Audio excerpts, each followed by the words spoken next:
दोस्तों, ये एक वाक़या आपसे मैं शेयर कर रहा हूँ जो इंसान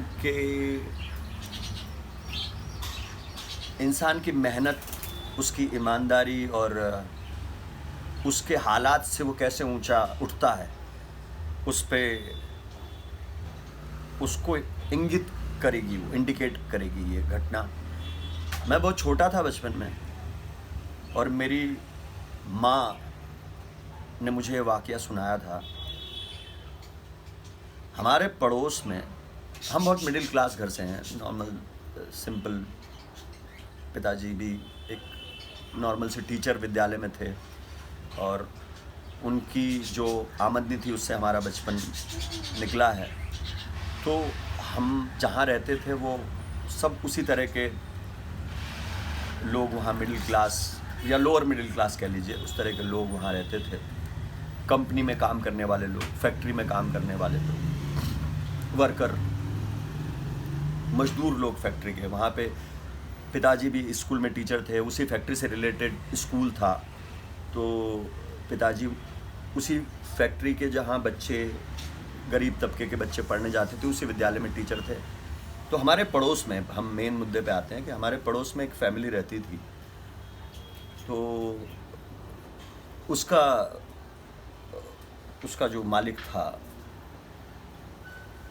वो भी मजदूर ही था, फैक्ट्री में काम किया करता था। थोड़े से पैसे उसको आमदनी के मिलते थे, पिताजी को टीचर होके थोड़े से पैसे मिलते थे। होता ये था कि माँ बताती है कि वो जो थे, वो मजदूर साहब, उनकी पत्नी रात की ठंडी रोटियों को सुबह, मतलब खाने की इतनी प्रॉब्लम थी वहाँ पे उन लोगों को कि सुबह उनको कूट के बच्चों को पानी के साथ, चूरे के साथ खिला देती थी। तो गौर करने वाली बात यह है कि रात के ठंडे खाने को लोग फेंकते नहीं थे। इतनी ज़्यादा उनकी हालत वैसी थी कि वो उस रोटी को सुबह अपने नाश्ते में उसका इस्तेमाल करते थे, उसको फेंकते नहीं थे। ऐसे दिन थे उनके, और बड़ी इज्जत करते थे अन्न की।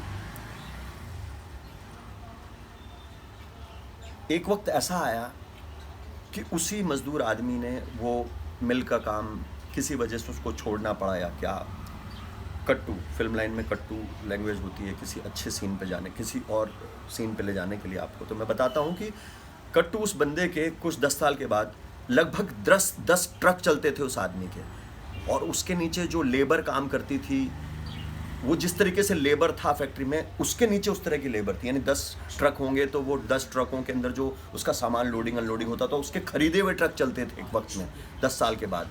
और वो ठेकेदार, हमारे यहाँ पे ठेकेदार बोलते हैं, कि वो कंपनी के ठेकेदार बन गया था वो आदमी बाद में।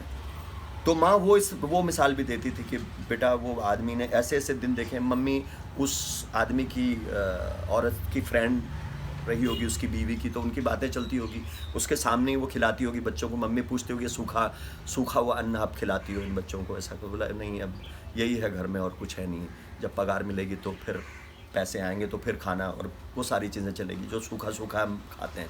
पट्टू 10 साल के बाद उस बंदे के 10 ट्रक चलते थे।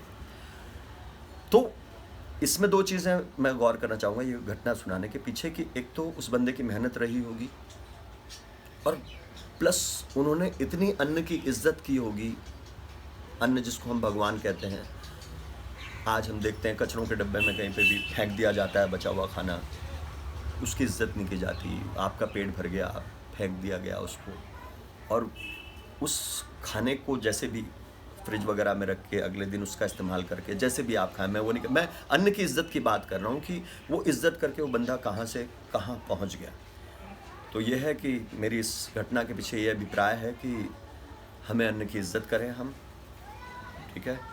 जो बर्बाद अन्न होता है उसको कहीं इस्तेमाल होने के लिए किसी के काम आ जाए, वो यूँ कचरे में पड़ा पड़ा सड़ता ना रहे। बस दोस्तों, आज की इतनी घटना। धन्यवाद।